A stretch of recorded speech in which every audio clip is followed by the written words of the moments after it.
Hey guys, what's up? Bisectatron here from OneHive Gazette, here with my next video, and in this one I'm talking about an interview I actually had with a modder.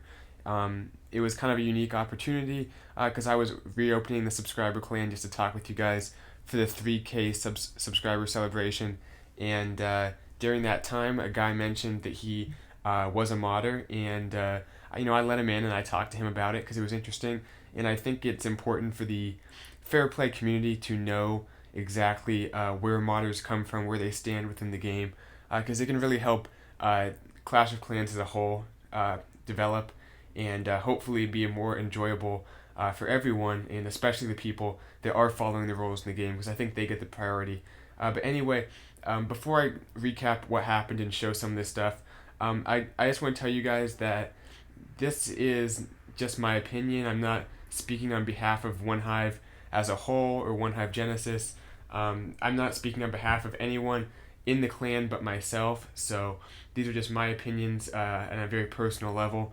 And also, the person who I interviewed asked not to have his name mentioned, so I will not mention his name in this video. I took a few screenshots. I'm not going to show them. I can just kind of read them out to you guys, so bear with me, but I'm going to talk about the questions I asked while you guys watch these awesome attacks from the last war, and I'll talk about what he said and kind of what I think about that. So let's get started. Alright, so anyway, the first question I asked him was just, why did you start modding? What got you into it? And his response, just to paraphrase it a little bit, it seemed that with fair play there's a level of mystery as far as who's modding and who's not, because you can never be exactly sure whether or not someone's modding. I kind of see where he's coming from, because there's always some pointing the fingers back and forth whenever there's an intense fair play war, especially when it's not an arranged war, when like two fair play clans just meet up, and it's maybe a little bit less friendly. There's always a lot of pointing of the fingers. So I guess modding is in some ways a level playing field because everyone's using it.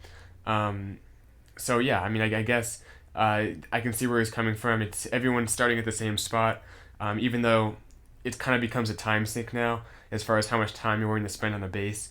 But I don't know. I guess that makes sense, and it's at least balancing out the game to some extent because, like I said, everyone's starting with the same tools. Being modding people, they can all use the mechanics of or the system to enhance their attacks. So I guess that's why I started modding. Next question I asked him, just bear with me for a second, I have to pull it up here in the screenshots. Here we go. Okay, so next thing I asked him was, when does he get that feeling of accomplishment? Like, for a fair play guy, it's typically when they get the 3-star, after doing a lot of planning and working hard to kind of map out their attack, and, with people on TeamSpeak and stuff. And I asked him, when is that for someone who mods? And he says, it's when you discover the way to crack the base, whether it's air or ground, and then you can do variations of it. So I'm not exactly sure what he means by variations, but I guess for modders it's more of like, finally I cracked this base, and obviously that's going to drift more towards Town Hall 10. I'll talk about that more in a bit, but because obviously Town Hall 10 is a lot harder than Town Hall 9, and if it takes a while to mod at Town Hall 9, you're obviously not that good of an attacker. But anyway, not a whole lot there. Let's go ahead and go to the next question. Actually, on this topic, I asked him, so is it like fun to mod at Town Hall 10? Is it more of a Town Hall 10, is it fun to mod at Town Hall 9, or is it more of a Town Hall 10 and 11 game at this point, because Town Hall 9 has become so easy? And he says it's not too much fun at Town Hall 9 anymore. It's more of a Town Hall 10, Town Hall 11 thing, and that's why he says he got into it, because it's hard to 3-star otherwise, which I wouldn't necessarily agree with, but I guess without a lot of practice and max troops and stuff, it is very difficult to 3-star at Town Hall 10, and Town Hall 11 I can't speak for as much. But anyway, so like I said, Town Hall 9 has kind of been dying in the modding community just because no one modded at Town Hall 8 really beforehand, and now Town Hall 9's kind of gotten similar to what Town Hall 8 used to be, so not a whole lot of reason to mod there, I guess. let me find the next question real quick. Um, so actually, someone else asked him, do you guys go at it individually or collaborate on TeamSpeak or Twidla or something of a group uh, forum to communicate and plan attacks? And his response was, when the scout attack is done, we have a dibs list where you choose a base and attempt to crack it. Once a player, once you crack it, you put your you put your name on it, and it says whose account is needed, like what hero levels. And once you can get the 3-star, you put some emojis with your name on it to show that you've 3-starred it. So basically, it seems like a little bit more of an individual thing. It's not as like for fair play people. You want to have a lot of people looking at your attack because it's all speculation. You can't do the attack like the modders can. So it's all like, do you think this will work? How's this going to plan out? A lot of visualization, a lot of creativity. With modders, it's more of just a time sink. It's, I guess, more of an individual thing based on his response, and it's something that you kind of go at on your own, and then you report back to your clan once you've been able to get it taken care of. So, a little less fun in my opinion when it's just you sitting there with your phone for an hour maybe, depending on how long it takes to crack a base, which I think was another question we'll get into in a moment. But a lot more individual, I guess, is the main message that I'm getting when you're using mods. So, moving on, the next question is, here we go. Okay, why don't what was it? Okay, do modders try to get the 3-star every war and try to get perfect wars? Because I guess it's pretty doable if you spend the amount of time. And his response basically was, not every war. Sometimes the scouts get the 2-star, and we leave it like that because we don't have time. So I think modding, like I said, is much more of a time sink. It's you get out what you put in. It's kind of like trophy pushing in a way. So sometimes I guess it's just not worth it, especially if they're not in a war against another modding clan. It's not worth it for them to try to 3-star every base just because they're going to win the war, and it's not any practice for them. It's just spending time to do something. So I'm not sure I really understand it just to a full extent, but I guess it helps to have these answers, and I hope it helps you guys understand a little bit better. But let's get into the next question anyway. Let me find it for a second. One thing he also was saying is that it takes a lot of time to crack a base, and if you misdrop something or there's a script fail or something like that, your attack fails too. So I guess sometimes there could be a malfunction in the script, because a lot of times you can just tap it out beforehand and the system remembers what you touched, so it does the exact same attack back to you.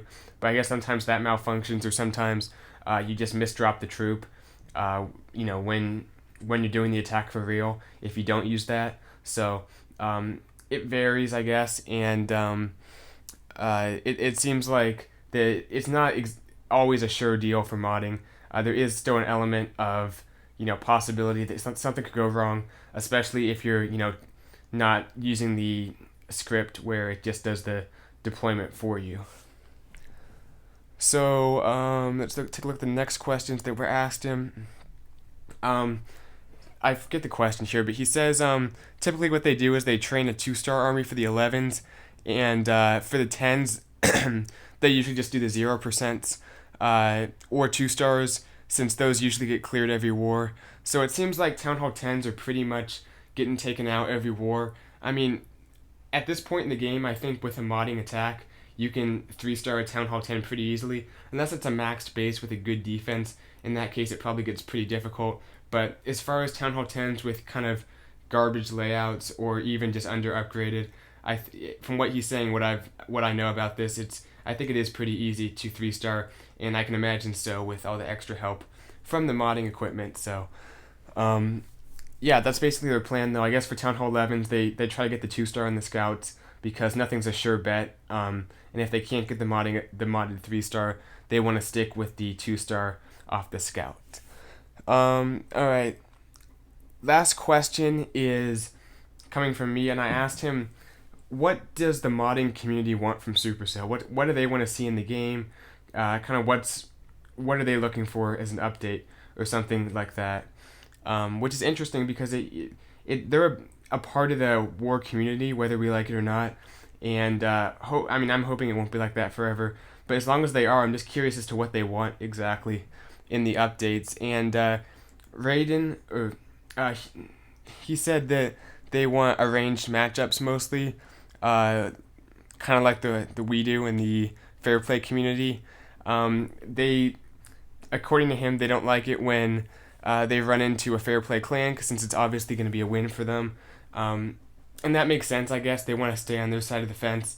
But unfortunately, unless arranged matchups come, which I'm not seeing much evidence for, and especially with the new update that's going to make your matchups being based off of your win streak, modern clans and fair play clans are going to get matched up a lot more with each other, just because they'll both have won a lot. There won't be the big pool of farming clans and casual war clans to get matched up with. It'll all be top war clans, and out of all the clans, the percentage of modding clans might be 1 in 1,000. But once you get to the top clans, it might be 1 in 4 or 1 in 3.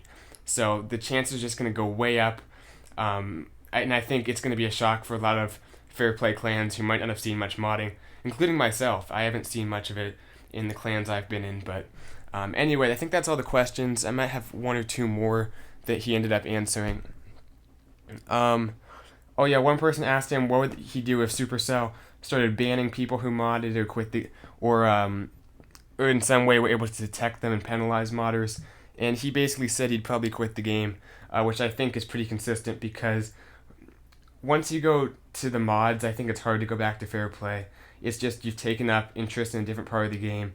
But it can be done. I just think that most people would agree with him and they would probably quit, at least from what I've heard. So I think there might be one more question. Well, a follow-up question was, would you try to just figure out how to 3-star on your own? Kind of repetitive, but his response was he might try to join some kind of like laid-back clan and just do wars more casually. But he's aware of, and I think a lot of modding people are, that clans like OneHive aren't going to accept people who used to mod, even if they say they're fair play now. And he said this himself in his answer. And I think that's good that people know OneHive doesn't stand for that. Even if people say they've quit modding, we're always going to be strictly against modding. And I know the policy of OneHive is that if you did use mods at one point, you're not allowed to join. So I think that's good. I think it's good people understand that, because it just makes sure that we don't have any suspicious attacks or anything like that. We're very squeaky clean in the clan. So I think that's good when we know that our recruits are going to be 99% of the time fair play. But anyway, that's all the questions we asked him. Big shout out to him for answering all the questions. Because don't get me wrong, I don't like modders. I don't think they're good for the game. But this is something I've been looking into more recently, especially after I heard about the new update where win streaks are going to count into war matchmaking, because that'll make us get matched with modders more often. And I think that Supercell, everyone says this in the fair play community, they need to do something, and the evidence has shown they're probably not going to, at least not anytime soon. And I think if they don't, it's just going to kind of slowly strangle the war community to some extent. But it is what it is. We'll see how it works, how this new update affects things, and how modding continues in the future. Because I do look forward to watching the game progress, as I'm going to Town Hall 10 very soon, and seeing how things start to work out in the new clan wars as a Town Hall 10 just in the future. So hope you guys enjoyed the video. If nothing else, maybe you guys like the attacks in the background, and maybe learned a thing or two about modders that you didn't before, because I think it's important that we understand where they're coming from in the game, even if we don't agree with them. So hope you guys enjoyed, like I said, and I'll see you guys in the later videos. Bisectatron out.